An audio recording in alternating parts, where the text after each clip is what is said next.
Хайырлы иртә. Татарстан дәүләт телевидениесенең яңалыклар чыгарылышын башлыйбыз. Эфирда Гөлназ Ибраһимова. Бүген 23 декабрьдә җомга көнне республикабызда җепшек кар явачак. Айрым районнарда җәяүле буран, бозлавык. Көньяк-көнбатыштан тизлеге секундына 15-17 метрга җитәчәк җил. Һава температурасы көндез 1-6 градус салкын булуы көтелә.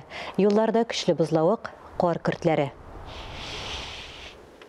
Я есть Татарстан. Шундай исем астында Бауман урамында үз мәшгульләр ярминкәсе ачылды. Фәннәр академиясе каршындагы мәйданда республика осталарының товарлары тәкъдим ителә. Оештыручылар әйтүенчә, бу яңа ел бүләкләрен сайлау өчен бик уңай мәйданчык. Савытлар, бизәнү әйберләре, уенчыклар, агачтан һәм тиредән эшләнмәләр. Ярминкә 25 декабрьгә кадәр эшли. Татмедиа бинасында урнашкан әдәби кафеда язучы Аида Хайретдинованың «Кышкы юл озын иде» китабы тәкъдим ителде. Бу Казан утлары китапханәсе сериясендә чыккан 16-нчы китап. Бу турыда тулырак Ләлә Зәйнуллина дәвам итә. Татар телендә китап чыгу зур сөенеш. Иң мөһиме ул киштәдә ята торган түгел, ә кулдан кулга йөреп укыла торган китап. Соңгы арада чыккан татар китапларының 70% менә шу кисә китапларның 70% сатылып бетте. 2 ел элек ошо казанатларының кисә китапларын булдыру идеясе барлыкка килгән иде. Һәм 2 ел эчендә инде 17 китап дөнья күреп килә икән. 17-нчесе шушы көннәрдә генә типографиядан чыгарга тиеш. Аның үзенчәлеге шунда, ул беренчедән әйткәнебезчә инде форматы белән кызыклы, заманча, уңайлы. Икенчедән инде сатып алучы өчен арзанлы, шулай ук китап сатучылар өчен бик кызыклы проект булып чыкты. Һәм инде безнең күп кенә авторларыбыз бүгенге көндә китап чыгарырга чыгып киткәндә, аларга да бик яхшы булды.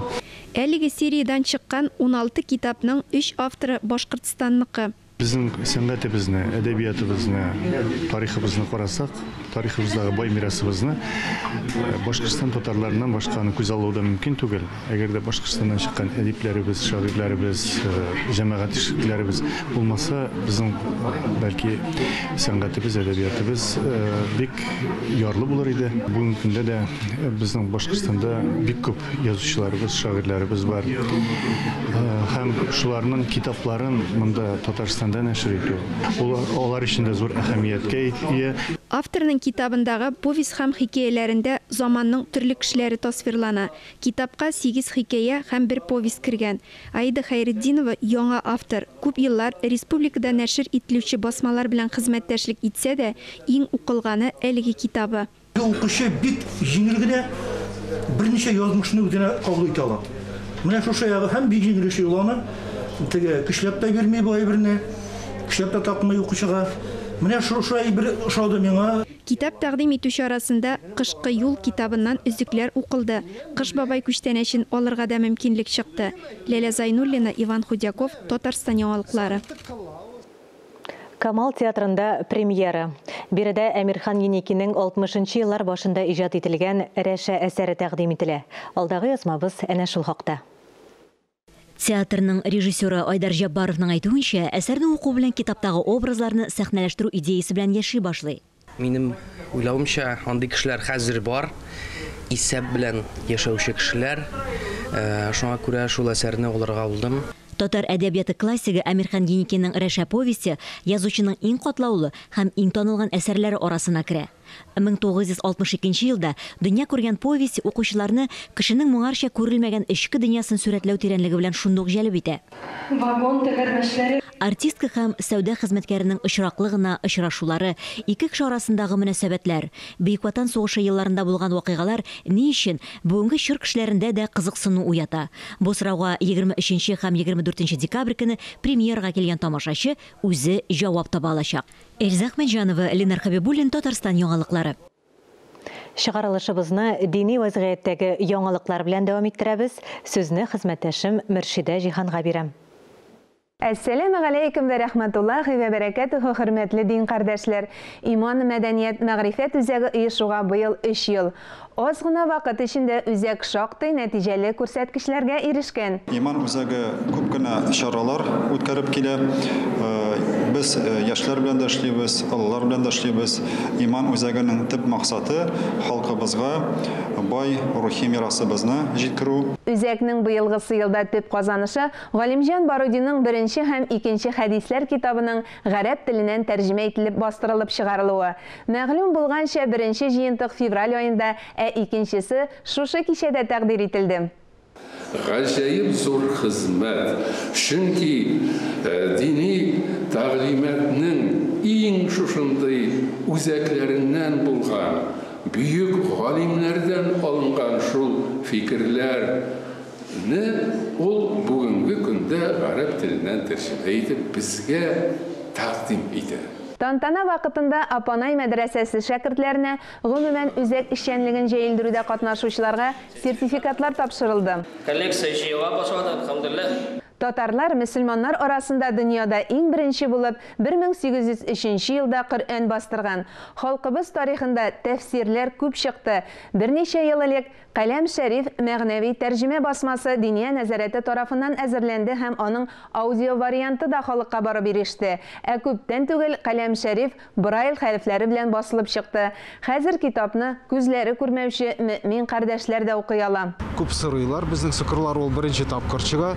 Диния күрә, чөнки безнең сукырларыбызда шушы Коръәнне укып, аның тәрҗемәсен белергә тели. Шуңа күрә Каләм Шәриф мәгънәви тәрҗемә китабы Ярдәм хәйрия фонды ярдәмендә башкарылган изге гамәлләрнең берсе генә, ә калган бихисап гамәлләр белән Илдар хәзрәт Баязитов 2022 ел нәтиҗәләре буенча матбугат очрашуында таныштырды. Ярдәм хәйрия фонды 2022 ел башыннан мохтаҗлар өчен барлыгы 3 миллион 18 мең сумлык сертификат тапшырган. Очрашуда шулай ук күп функцияле Дон спорт комплексы эшли башлау, бер-беребезгә ярдәм итик һәм йөрәк белән күрү һәм ишетү проектлары турында мәгълүмат бирелде. Алланың рәхмәте белән Ярдәм фонды тарафыннан безнең күп социаль проектлар эшләнде. Тернәкләндерү үзәге эшләп бара. Курсларга без шулай ук кабул итәбез. Мобилизацияләнгән хәрбиләрнең гаиләләренә азык-төлек алу өчен ярдәм итүгә юнәлдерелгән батырлык акциясе нәтиҗәсендә 180 мең сумлык медикамент, 336 мең сумлык кием-салым һәм аяк киеме тапшырылган. Левченко бистәсендә Сөләйман мәчете яңартып төзелә. Бу изге эшләрне башкаруда иганәчеләрнең дә өлеше зур. Бик зур рәхмәт шул ярдәмгә, аның җитәкчеләргә. Ул шундый яхшы, шундый мөһим эш, ә безгә шанс булды анда ирешергә. Ярдәм фондының эш төркеме зур түгел, әмма һәрберсенә фидакарлык хас. Без нинди генә авырлыклар килсә дә, Аллага шөкер, сынатмаска тырышабыз һәм алга барабыз. Яңа проектлар эшләбез, яңа уңышларга ирешәбез һәм безнең җитәкчеләребез бу җиңүләрне яулар өчен бик күп тырышлык бирәләр. Күркәм гадәткә кергән очрашу барышында дини темага язучы, аеруча Ярдәм хәйрия фонды эшчәнлеген халыкка җиткерүче журналистларга рәхмәт хатлары тапшырылды. Biz endi jurnalistlar o'zimizning halimizdan kelgancha bu ishda qalamimiz bilan, mikrofonimiz bilan, kameramiz bilan, mikrofonimiz bilan ayma bo'lishamiz, yordam etamiz halimizdan kelgancha ayma. Endi mening o'zimning misol uchun Bulg'or radiosundagi topshiriqlarda shu yordam eshitining proyektlar turida biz сөйлибез, алар алып барган эшчәнлек турында сөйлибез. Бу бит инде кешеләргә шушы ярдәм итүгә бер юл ачаймы, кемнәрдер бәлки дөрестән дә изгелек эшлисе киләдер, җәннәтне буласы киләдер әйме. Ләкин юлларын белмидер. Без инде менә шуны аңлатабыз. Барыбызның да ярдәмләшеп яшәргә мөмкинлеге булсын дигән теләктә бүгенгә саубуллашам. Әссәламу алейкум ва рахматуллаһи ва баракатуһу. Шушы көннәрдә Буа районының Карлы авылында «Уйнагыз гармоннар» дип исемләнгән район күләм бәйге узды. Чарада 30-га якын гармончы катнашты. Аларның күпчелеге яшьләр. Кичә турында тулырак Буа районындагы хәбәрчеләребез әзерләгән язмада. Инсаф Әхмәтҗанов яшь булуына карамастан халкыбыз көйләренә, эшкәртмәләрне тамашачыга җиткерерлек итеп, тәмен белеп уйный. Баянда 5-нче класстан бирле уйныймын. Хәзер Казанда музыка көллиятында белем аламын.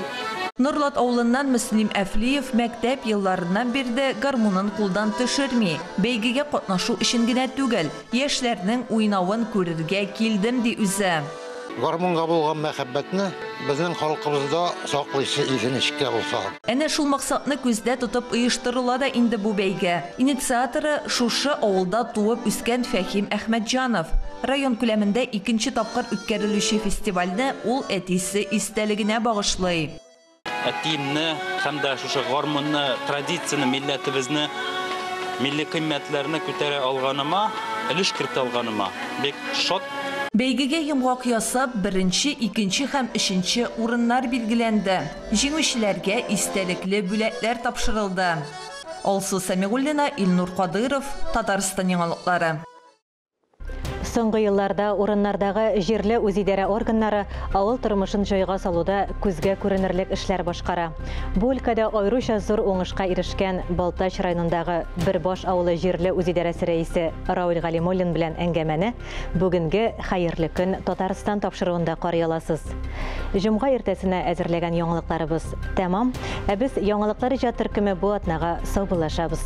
Үзегезне һәм якыннарыгызны саклагыз. Сау-сәламәт булыгыз.